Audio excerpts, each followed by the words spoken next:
Heroine அவளோட வீட்டு கதவை க்ளோஸ் பண்றதுக்காக போறா. அப்போ எங்க இருந்தோ வந்த ஒரு பெரிய வாள் அவளோட வீட்டு கதவு கிட்ட வந்து விழுது. ஹீரோயினும் என்ன நடக்குது அப்படின்னு சொல்லிட்டு பாத்துட்டு இருக்கும் போது அந்த இடத்துக்கு காயத்தோட ஒரு பையன் வரான். ஹீரோயினுக்கு எல்லா மருத்துவமே தெரியும், அதனால காயத்துக்காக மருந்து போட வந்திருக்கான் அப்படின்னு சொல்லிட்டு ஹீரோயின் அவனோட காயத்தை தொட்டு பாக்குறா.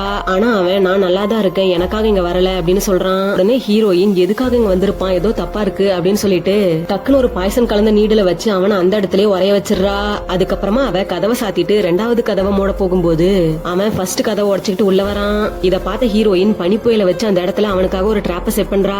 இப்ப இவன் அந்த பனியால செய்யப்பட்ட டிராப்ப ரிமூவ் பண்ண ட்ரை பண்றான். அப்ப ஒரு கூர்மையான பனி துண்டு அவனோட நெஞ்சிலேயே குத்திருது. அதுக்கப்புறமா இவன் பயங்கரமா சண்டை போட்டு இந்த பனிநூல்கள் எல்லாத்தையுமே அவனோட வாளை வச்சு கண்ட்ரோல் பண்ணிடுறான். அதுக்கப்புறமா இவன் அந்த டிராப்பையே அழிச்சிடறான். இப்ப ஹீரோயின் அவன் நம்ம கூட சண்டை போட போறான் அப்படின்னு நினைச்சிட்டு இருக்கும் போது அவன் ஹீரோயின் கிட்ட மன்னிப்பு கேட்டுட்டு நீங்க ஒரு உயிரை காப்பாத்தணும் அப்படின்னு சொல்லிட்டு கெஞ்சுறான். ஹீரோயினும் சரின்னு சொல்லிட்டு கூட்டிட்டு வர சொல்லிடுறா. பார்த்தா ஒரு குழந்தை உயிருக்கு போராடிட்டு இருக்கு. கடைசியா ஹீரோயின் அவளுக்கு தெரிஞ்ச மருத்துவத்தை வச்சு அந்த குழந்தைய காப்பாத்திடுறா.